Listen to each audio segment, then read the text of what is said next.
মাননীয় বিদ্যুৎ, খনিজ ও জ্বালানি মন্ত্রী জনাব ইকবাল হাসান মাহমুদ। জনাব ইকবাল হাসান মাহমুদ, আপনার সময় 10 মিনিট। ধন্যবাদ আপনাকে।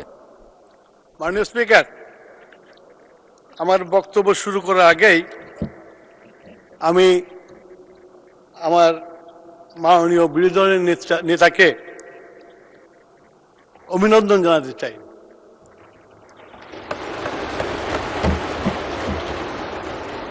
আমি অনেকবার পার্লামেন্টে এসেছি, ওনার মতো সফট স্পোকেন বিরোধী দলের নেতা আমি খুব কম দেখেছি। তার জন্য ওনাকে আমি ধন্যবাদ দিই।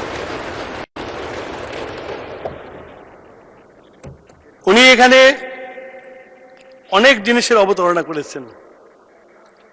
পার্টিকুলারলি উনি বলেছেন এই সংসদে যে তথ্য আমরা দেই সে তথ্য যেন সত্য হয়।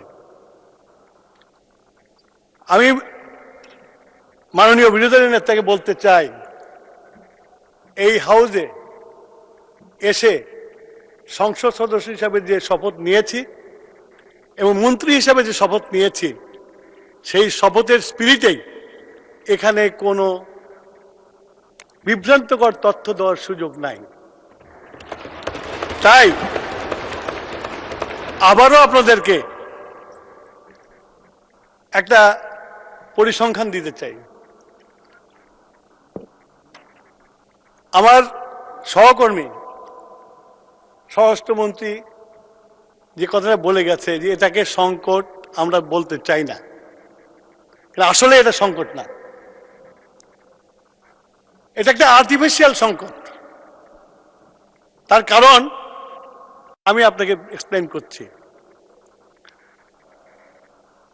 আজ 22/4/26 তারিখ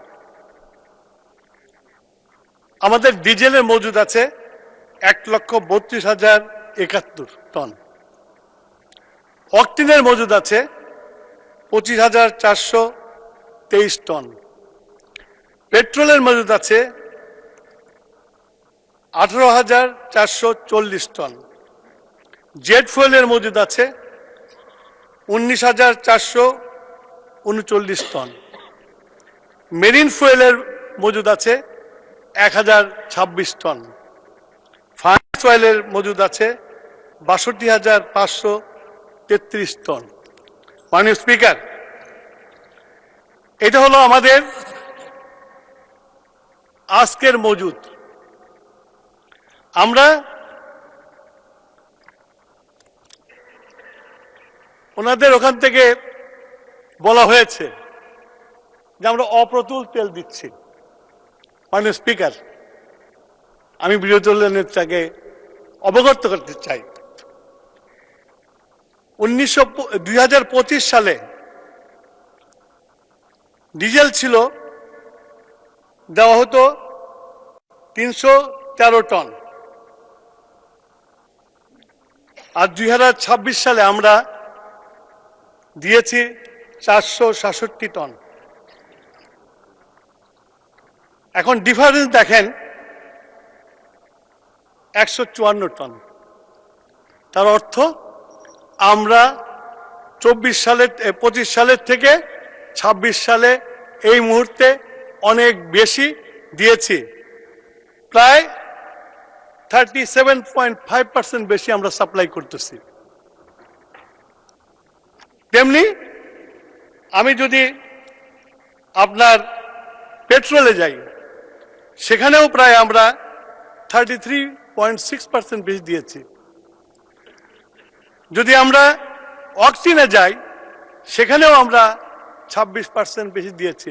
এটা আমার তৈরি করা না, এটা আমার যে 3টে প্রতিষ্ঠান আছে, পদ্মা, মেঘনা, যমুনা, তাদের তৈরি করা স্টেটমেন্ট এবং তাদের কম্পিউটারের থেকে যেগুলো এসেছে সেগুলো থেকে আমি আপনাদের কোট করছি।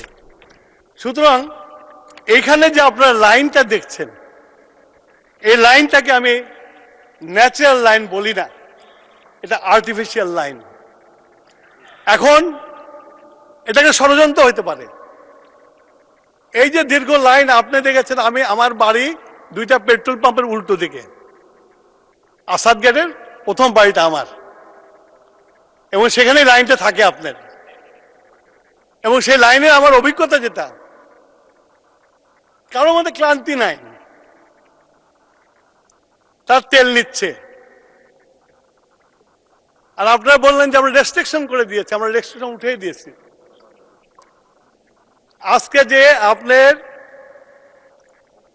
ইললিগাল মার্কেট ওপেন হয়েছে, আপনার নিজের বক্তব্যে বলেছেন, এই জন্যই বললাম যে আপনি খুব মিষ্টি কথা বলেন। আপনি নিজের বক্তৃতায় বলেছেন যে খারাপ লোক থাকতে পারে। এই খারাপ লোকেরা তেলের একটা ইনফরমাল মার্কেট তৈরি করে ফেলেছে, এবং যার জন্য স্বরাষ্ট্রমন্ত্রী বক্তব্যে বলেছে একটু ভদ্রতা করেছে।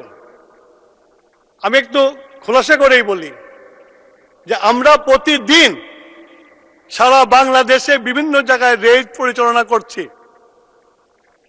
আমাদের পুলিশ, আমাদের র্যাব, সময় সময় বিজিবি, সবাই মিলে, এবং আমাদের প্রশাসনের ডিওনো, ম্যাজিস্ট্রেট সবাই মিলে রেড দিচ্ছে।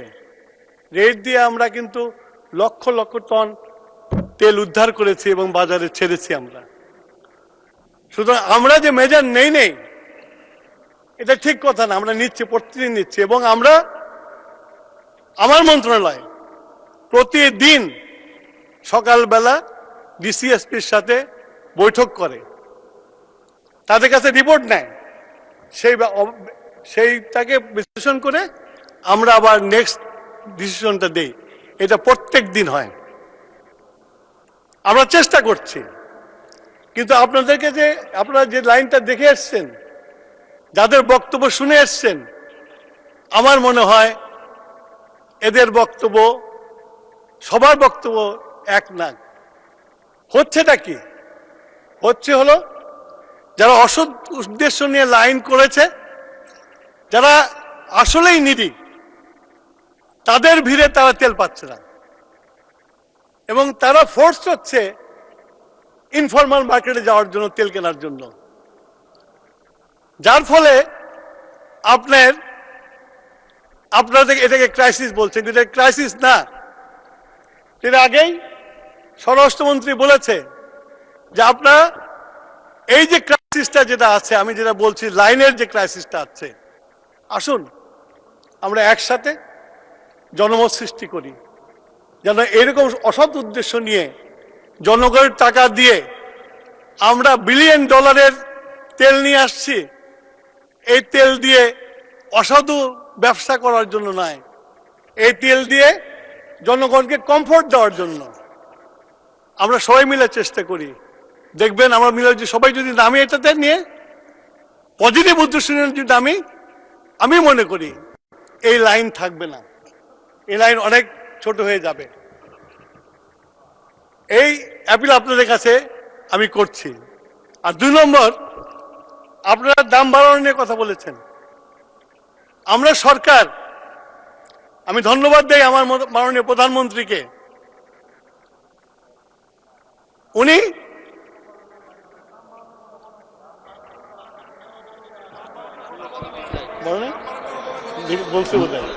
বলছে ওখান থেকে বলছে, আচ্ছা ঠিক আছে, আপনারা না বলে থাকে, আমি শুনছি দাম বাড়ানোর কথা বলেছে। শুধু এইটুকু বলে রাখি, আমরা এই ইরান যুদ্ধের পরে আপনার যে তেল ইরান যুদ্ধের আগে দিতাম পেট্রোল পাম্পগুলোতে, তারপরে আমরা এই যে আপনাদেরকে ফিগার দিলাম, এত বৃদ্ধি করার পরেও যে লাইনটা আছে, এই লাইনের ব্যাপারে আসুন আমরা জাতীয় ঐক্যমত সৃষ্টি করি এবং এই লাইনটাকে বন্ধ করি। আর এলপিজির কথা বলেছে আমার এক সহকর্মী, মাননীয় বিরোধী দলের সদস্য, যে এলপিজির দাম বেড়েছে। আপনারা জানেন বিগত ফ্যাসিস্ট সরকার একটা ইমডিমিনিটি বিল পাশ করে পুরা এলপিজি সেক্টরটাকে প্রাইভেটের হাতে দিয়ে দিয়েছে। আর এখানে সরকারের কোনো কন্ট্রোল নাই, এটাকে কন্ট্রোল করে এনার্জি কমিশন। তারা এনার্জি কমিশনের কাছে যায়, এনার্জি কমিশনের যে প্রসেস গণশুনানি করে দাম বাড়িয়ে দেয়। সুতরাং জি মাননীয় মন্ত্রী, আপনি বক্তব্য অব্যাহত রাখুন, আরো 2 মিনিট সময় বাড়ানো হলো। ঠিক আছে, ধন্যবাদ আপনাকে। কমিশনের কাছে এটা জবাবদিহিতা করতে হবে, আমরাও জানতে চাইতে পারি, কিন্তু এটা কিন্তু একেবারে প্রাইভেট হাতে ছেড়ে দিয়েছে। এটা একটা হলো ফ্যাসিস্ট সরকারের একটা কৃতিত্ব। বরঞ্চ আমরা সরকারে এসে এই যে আইন ইমডিমনিটি ল করেছিল, সেই লটি আমাদের মাননীয় প্রধানমন্ত্রীর নেতৃত্বে আমরা বাতিল করেছি এবং এই সেশনে আমরা সেটাকে পাশ করেছি। সেই ইমডিমনিটি ল নাই। এখন আমাদেরকে যদি কোনো কিছু ক্রয় করতে হয়, তেল ক্রয় করতে হয়, বিদ্যুৎ ক্রয় করতে হয়, তাহলে আমাদেরকে পাবলিক প্রকিউরমেন্ট রুল ফলো করে পারচেস কমিটিতে যেতে হয়। সুতরাং আমরা এই জ্বালানি সেক্টরে আইনের মধ্যে আবদ্ধ করার জন্য মাননীয় প্রধানমন্ত্রীর নেতৃত্বে আমরা চেষ্টা করে যাচ্ছি এবং আমাদের প্রধানমন্ত্রী, আমরা অনেক কিছু ওনার কাছে চেয়েছি যেটা জনবান্ধব না, উনি সেগুলো গ্রহণ করে নাই। আমরা থাইল্যান্ডের কথা বলেছি, থাইল্যান্ড অফিস বাড়ি থেকে অফিস করার সিদ্ধান্ত নিয়েছে, ওনাকে বলেছি, উনি নেন নাই। আমরা পাকিস্তানের কথা বলেছি, উনি গ্রহণ করেন নাই। আমরা স্কুল বাড়ি থেকে করতে বলেছি, ওটাও উনি গ্রহণ করেন নাই। উনি জনবিরোধী কোনো সিদ্ধান্ত নিতে চান নাই। সেই জন্যই আমরা এই ব্যাপারে খুব লিবারাল আছি। আমরা যথাসাধ্য তেল, আমাদের যা তেল দেওয়া দরকার তাই দিয়ে যাচ্ছি। যদি আমি মনে করি এই লাইনটা, যে লাইনকে নিয়ে আপনার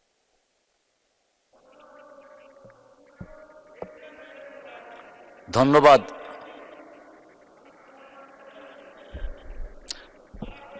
এক মিনিট। জি, এই লাইনটা কি, আপনার সাংবাদিকের কাছে অনুরোধ করেছি আমি যে আপনি ইনভেস্টিগেশন করেন, ইনভেস্টিগেশন করে দেখেন যে এই লাইনটা কি সত্যিই প্রয়োজনের, নাকি এই লাইনটা রাইডাররা রাইডার ছেড়ে দিয়ে তেল বিক্রি করে তারা বেশি প্রফিট করছে। মাননীয় স্পিকার, আমি আমার বক্তব্য শেষ করার আগে আবারও আমি বিরোধী দলের নেতা এবং বিরোধী দলের সদস্য এবং আমার ট্রেজারি বেঞ্চের সদস্যদের কাছে অনুরোধ করব, আসুন জাতীয় ঐক্য গড়ে তুলি এই অবৈধ লাইনের বিরুদ্ধে এবং আমরা যে সচেষ্ট, আমরা যে $1 বিলিয়ন তেল আমদানি জনগণের জন্য, সেটা জনগণের কাছে দেই। এই বলে আমার বক্তব্য শেষ করছি। মাননীয় স্পিকার, আপনার ধন্যবাদ।